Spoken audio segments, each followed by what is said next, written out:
Welcome back to The Lead. I'm Jake Tapper. In other world news, a discovery on board a sunken South Korean ferry paints a horrifying picture of its final moments before it sank.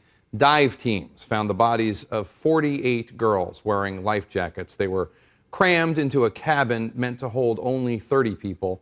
Officials believe the girls sought refuge in the same room when the ship began to go under. The tragedy became the focal point of a meeting between President Obama and South Korea's President. Obama paid his respects to the victims and offered condolences to their families. I know my visit comes at a time of great sorrow for your nation. And again, on behalf of all Americans, I want to express our deepest condolences, our Edo, to all the families who lost loved ones on the ferry, Sewol. So many were young students with their entire lives ahead of them. I'm a father of two daughters of the same age or close to the same age as those who were lost, and so I can only imagine what the parents are going through at this point, the incredible heartache. CNN correspondent Kyung Lah joins me now on the phone from Jindo, South Korea. Kyung, even though search teams had essentially given up hope on finding any survivors, these latest discoveries have to be very difficult.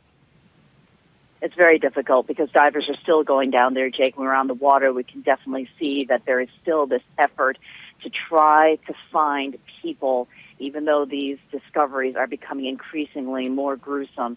Divers are now trying to reach another room where they believe there are 50 girls who sought refuge, girls who were huddling together as the water was rising around them. So it is horrific in finding, it is horrific in thinking about what these children went through. They're also expanding the search zone now. The government and the search teams here are asking that nearby fishing boats and towns become involved. They are asking the public to report anything unusual they see. What we had seen on the water is that they're trying to make sure that the bodies don't drift. And by expanding the search zone, Jake, it certainly seems that they are concerned that they were not successful in containing the bodies just to the immediate search area. So it is getting increasingly more difficult. 185 people dead so far. There's still 117 missing. Kyung, divers say that the life vests the victims were wearing may have made it harder for them to escape. Of course, you're not supposed to put on your life vest until you're out in the air. The same advice is given, I believe, on airplanes.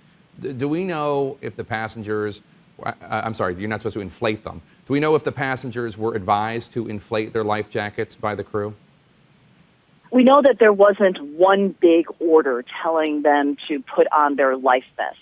You may recall that there was an overhead announcement telling passengers to stay where they are. Well, given that, what we understand was happening aboard the ship is that teachers and some of the crew members were handing out the life vests to kids who were in their own rooms. They just didn't know what to do.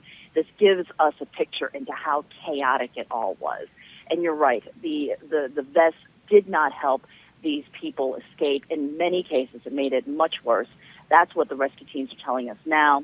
But given how chaotic it was, it really does give us a picture into those frightening moments aboard that vessel. It is a heartbreaking and terrifying story. Kyung Lah in Jindo, South Korea, thank you so much.